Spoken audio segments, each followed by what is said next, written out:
मोहम्मद फैज़ खान ये कहता है कि यहाँ पर समान नागरिक संहिता, यूनिफॉर्म सिविल कोड होनी चाहिए। इसे देश के विकास से जोड़ना चाहिए। जो लोग सांप्रदायिकता की छोटी राजनीति करते हैं उसे ये लोग सांप्रदायिक चश्मे से देखते हैं, क्योंकि सब कुछ एक होगा तब तो देश का विकास होगा ना। कोई अलग संविधान मानेगा, कोई अलग निशान मानेगा, कहे जी 2 प्रधानमंत्री हैं, तो देश का विकास कहाँ से होगा। तो यूनिफॉर्म सिविल कोड देश के हक में है, देश के विकास के हक में है।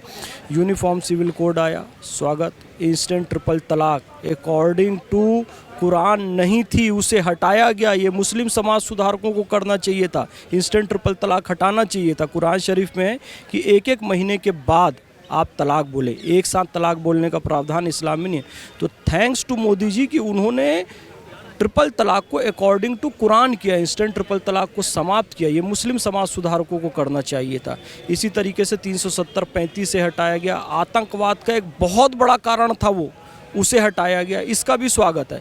ये सब देश के विकास के लिए किया जा रहा है। तो देश की विकास की बातों को विकास के चश्मे से देखें, सांप्रदायिक चश्मे से देखना बंद कर। ये बताइए 300+ सीट जनता ने मोदी जी को दी है, अभी 400+ सीट जनता देने वाली है। तो ये मोदी जी के विकास कार्यों के कारण दे रही है। कोई इतना पागल नहीं है कि अंधा होकर किसी को भी वोट दे दे। यानी आप देश की पूरी जनता को बेवकूफ़ समझते हैं क्या? देश की पूरी जनता इतनी अंधी, इतनी पागल है कि वो किसी को भी वोट दे दे, कोई भी ध्रुवीकरण कर दे? तो आप भी ध्रुवीकरण कर लो। आप मुसलमानों का ध्रुवीकरण क्यों नहीं कर पाए जी? आप 25 करोड़ मुसलमान हो बोलते हो, आपको 5 करोड़ मुसलमान भी क्यों नहीं वोट देता है? आप क्यों इतना मुसलमान चिल्लाते हो? मोदी जी विकास की राजनीति करते हैं, इसलिए जनता उनको वोट देती है। धर्म के धार्मिक आधार पर, सांप्रदायिक आधार पर तुष्टीकरण करना मोदी जी का काम नहीं है, वो विकास की राजनीति करते हैं। देखिए, जो लोग ये अफवाह फैला रहे हैं ना, वो लोग शाहीन बाग में भी बैठे थे और उनको यही नहीं पता था कि सीए का फुल फॉर्म क्या है। उनसे पूछो जी आप क्यों आए हो? हम बिरयानी खाने आए हैं, भेज दी है। सीए का फुल फॉर्म पता नहीं है। आज भी वही लोग अफवाहें फैला रहे हैं। अफवाहें फैलाना इनका काम है। मैंने भी कहा है कि असदुद्दीन ओवैसी को अपनी वकालत की डिग्री फाड़ के फेंक देनी चाहिए। उसका कारण ये है कि उसे ना संविधान पता है, ना कानून पता है, ना भारत के आइन के बारे में कोई जानकारी है। भारतीय संविधान के अंतर्गत संविधान संशोधन का अधिकार केंद्र सरकार के पास है, किसी कानून को बनाने का अधिकार केंद्र सरकार के पास है, नागरिकता में परिवर्तन करने का अधिकार केंद्र सरकार के पास है। भारतीय मुसलमानों के साथ यहाँ पर कोई जुल्म नहीं हो रहा है, बल्कि पाकिस्तान, बांग्लादेश, अफ़गानिस्तान में जो पीड़ित हिंदू लोग थे, जो पीड़ित ईसाई लोग थे, जो सिख और बौद्ध और जैन जो पारसी लोग थे, उनको यहाँ पर लाने के लिए ये कानून बनाया गया है। इनकी आपत्ति है कि जी मुसलमानों को इसमें क्यों नहीं शामिल किया गया। एक बात ध्यान से सुन लें, अहमदिया मुसलमानों पर बहुत जुल्म होता है ये कहते हैं, तो उनको यहाँ पर ले आना चाहिए। अब आप ये बताइए, किसी अहमदिया को लाकर यहाँ किसी मुसलमान के पड़ोस में बसा दिया जाए, आप यहाँ किसी मुसलमान के पड़ोस में उसे बैठा दीजिए और अभी वो अफ़गानिस्तान और पाकिस्तान और बांग्लादेश के अहमदिया की चिंता व्यक्त कर रहे हैं।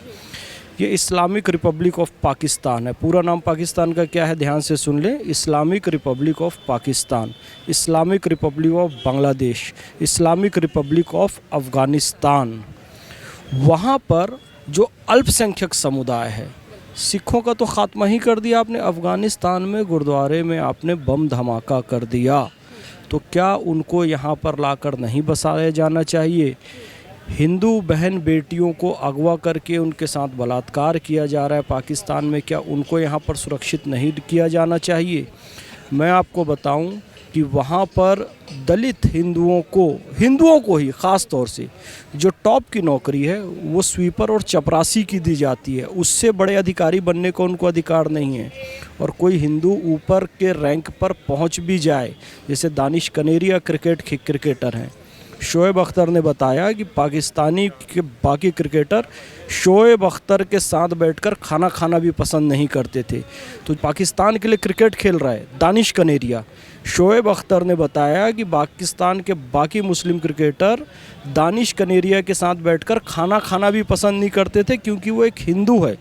तो इस कदर जुल्म व सितम की इंतहा हुई। बांग्लादेश में तो एक रेस्टोरेंट में आतंकवादी घुसे पूछा सब लाइन लगा के खड़े हो जाओ।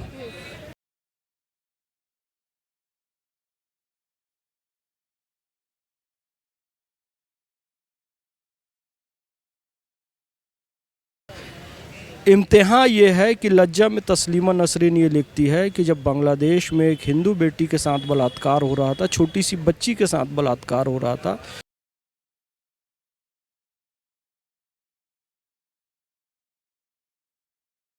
इस जुल्म की इंतहा के बाद अगर वहाँ के हिंदुओं को, सिखों को, ईसाइयों को, बौद्ध, जैन और पारसियों को यहाँ पर लाने की बात की गई और एक कानून बनाया गया रमज़ान के पाक महीने में, तो इसका मुसलमानों को स्वागत करना चाहिए।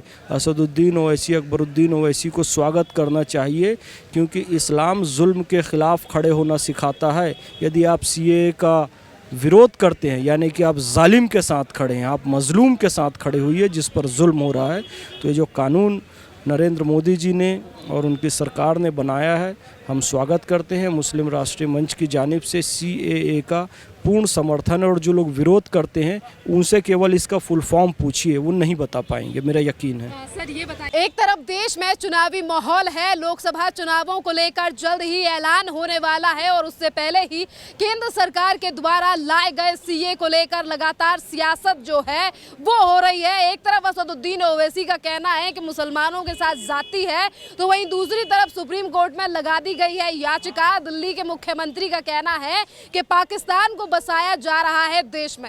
इस पूरे मामले पर विस्तार से बात करते हैं, हमारे साथ मौजूद हैं फैज खान जी। सर, क्या आपको लगता है कि सीएए आने से देश में हिंदू मुसलमान हो रहा है, या फिर देश में नफरत जो है वो फैलाई जा रही है? सीएए इम्प्लीमेंट जो हुआ है उस पर आपकी क्या राय है? देखिए, जो लोग ये अफवाह फैला रहे हैं ना, वो लोग शाहीन बाग में भी बैठे थे और उनको यही नहीं पता था कि सीएए का फुल फॉर्म क्या है। उनसे पूछो जी आप क्यों आए हो, हम बिरयानी खाने आए हैं, बिरयानी भेज दी है। सीएए का फुल फॉर्म पता नहीं है। आज भी वही लोग अफवाहें फैला रहे हैं, अफवाहें फैलाने इनका काम है। मैंने भी कहा है कि असदुद्दीन ओवैसी को अपनी वकालत की डिग्री फाड़ के फेंक देनी चाहिए। उसका कारण ये है कि उसे ना संविधान पता है, ना कानून पता है, ना भारत के आइन के बारे में कोई जानकारी है। भारतीय संविधान के अंतर्गत संविधान संशोधन का अधिकार केंद्र सरकार के पास है, किसी कानून को बनाने का अधिकार केंद्र सरकार के पास है, नागरिकता में परिवर्तन करने का अधिकार केंद्र सरकार के पास है। भारतीय मुसलमानों के साथ यहाँ पर कोई जुल्म नहीं हो रहा है, बल्कि पाकिस्तान, बांग्लादेश, अफ़गानिस्तान में जो पीड़ित हिंदू लोग थे, जो पीड़ित ईसाई लोग थे, जो सिख और बौद्ध और जैन जो पारसी लोग थे, उनको यहाँ पर लाने के लिए ये कानून बनाया गया है। इनकी आपत्ति है कि जी मुसलमानों को इसमें क्यों नहीं शामिल किया गया। एक बात ध्यान से सुन लें, अहमदिया मुसलमानों पर बहुत जुल्म होता है ये कहते हैं, तो उनको यहाँ पर ले आना चाहिए। अब आप ये बताइए, किसी अहमदिया को लाकर यहाँ किसी मुसलमान के पड़ोस में बसा दिया जाए, आप यहाँ किसी मुसलमान के पड़ोस में उसे बैठा दीजिए, और अभी वो अफ़गानिस्तान और पाकिस्तान और बांग्लादेश के अहमदिया की चिंता व्यक्त कर रहे हैं। ये इस्लामिक रिपब्लिक ऑफ पाकिस्तान है। पूरा नाम पाकिस्तान का क्या है, ध्यान से सुन लें। Islamic Republic of Pakistan, Islamic Republic of Bangladesh, Islamic Republic of Afghanistan. वहाँ पर जो अल्पसंख्यक समुदाय है, सिखों का तो ख़ात्मा ही कर दिया आपने। अफ़गानिस्तान में गुरुद्वारे में आपने बम धमाका कर दिया, तो क्या उनको यहाँ पर लाकर नहीं बसाया जाना चाहिए? हिंदू बहन बेटियों को अगवा करके उनके साथ बलात्कार किया जा रहा है पाकिस्तान में, क्या उनको यहाँ पर सुरक्षित नहीं किया जाना चाहिए? मैं आपको बताऊं कि वहाँ पर दलित हिंदुओं को ही ख़ास तौर से जो टॉप की नौकरी है वो स्वीपर और चपरासी की दी जाती है। उससे बड़े अधिकारी बनने का उनको अधिकार नहीं है। और कोई हिंदू ऊपर के रैंक पर पहुँच भी जाए, जैसे दानिश कनेरिया क्रिकेटर हैं, शोएब अख्तर ने बताया कि पाकिस्तानी के बाकी क्रिकेटर शोएब अख्तर के साथ बैठकर खाना खाना भी पसंद नहीं करते थे। तो पाकिस्तान के लिए क्रिकेट खेल रहा है दानिश कनेरिया। शोएब अख्तर ने बताया कि पाकिस्तान के बाकी मुस्लिम क्रिकेटर दानिश कनेरिया के साथ बैठकर खाना खाना भी पसंद नहीं करते थे, क्योंकि वो एक हिंदू है। तो इस कदर जुल्म सितम की इंतहा हुई। बांग्लादेश में तो एक रेस्टोरेंट में आतंकवादी घुसे, पूछा सब लाइन लगा के खड़े हो जाओ।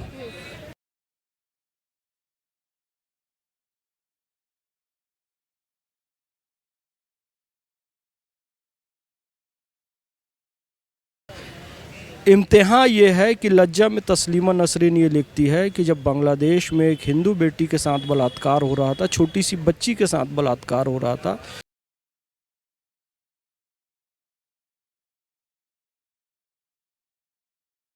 इस जुल्म की इंतहा के बाद अगर वहाँ के हिंदुओं को, सिखों को, ईसाइयों को, बौद्ध, जैन और पारसियों को यहाँ पर लाने की बात की गई और एक कानून बनाया गया रमज़ान के पाक महीने में, तो इसका मुसलमानों को स्वागत करना चाहिए। असदुद्दीन ओवैसी, अकबरुद्दीन ओवैसी को स्वागत करना चाहिए, क्योंकि इस्लाम जुल्म के ख़िलाफ़ खड़े होना सिखाता है। यदि आप सीएए का विरोध करते हैं, यानी कि आप जालिम के साथ खड़े हैं, आप मज़लूम के साथ खड़े हुई है जिस पर जुल्म हो रहा है, तो ये जो कानून नरेंद्र मोदी जी ने और उनकी सरकार ने बनाया है, हम स्वागत करते हैं। मुस्लिम राष्ट्रीय मंच की जानिब से सीएए का पूर्ण समर्थन है, और जो लोग विरोध करते हैं उनसे केवल इसका फुल फॉर्म पूछिए, वो नहीं बता पाएंगे, मेरा यकीन है। सर ये बताइए, अभी आपने कहा कि एज अ मुस्लिम आप जो हैं वो स्वागत करते हैं सीएए का, पर इसी के साथ जब भी कोई कानून देश में आता है, चाहे फिर वो नागरिकता संशोधन बिल हो, सीए यानी कि यूसीसी जिसको लाने की बात जो है वो अभी गवर्नमेंट की तरफ से की जा रही है, यूनिफॉर्म सिविल कोड,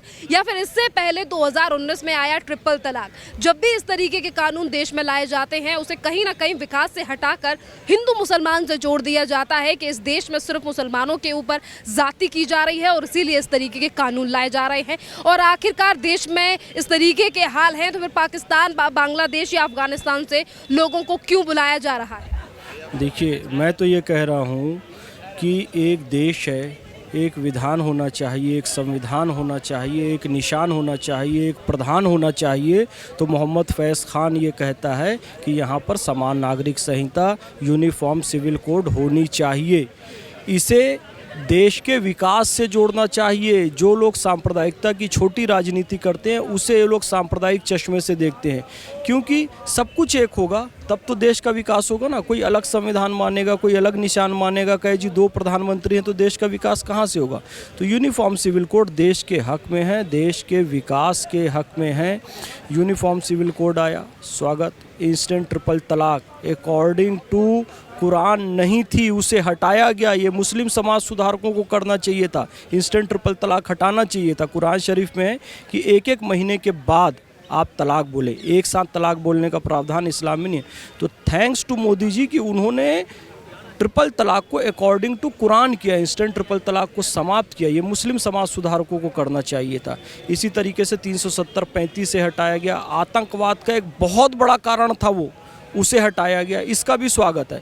ये सब देश के विकास के लिए किया जा रहा है। तो देश के विकास की बातों को विकास के चश्मे से देखें, सांप्रदायिक चश्मे से देखना बंद करें। ध्रुवीकरण की वजह से लाया गया है, सिर्फ वोट बटोरने के लिए? वोट बटोरने के लिए लाया गया है। ये बताइए, 300+ सीट जनता ने मोदी जी को दी है, अभी 400+ सीट जनता देने वाली है। तो ये मोदी जी के विकास कार्यों के कारण दे रही है। कोई इतना पागल नहीं है कि अंधा होकर किसी को भी वोट दे दे। यानी आप देश की पूरी जनता को बेवकूफ़ समझते हैं क्या? देश की पूरी जनता इतनी अंधी, इतनी पागल है कि वो किसी को भी वोट दे दे, कोई भी ध्रुवीकरण कर दे? तो आप भी ध्रुवीकरण कर लो। आप मुसलमानों का ध्रुवीकरण क्यों नहीं कर पाए जी? आप 25 करोड़ मुसलमान हो बोलते हो, आपको 5 करोड़ मुसलमान भी क्यों नहीं वोट देता है? आप क्यों इतना मुसलमान मुसलमान चिल्लाते हो?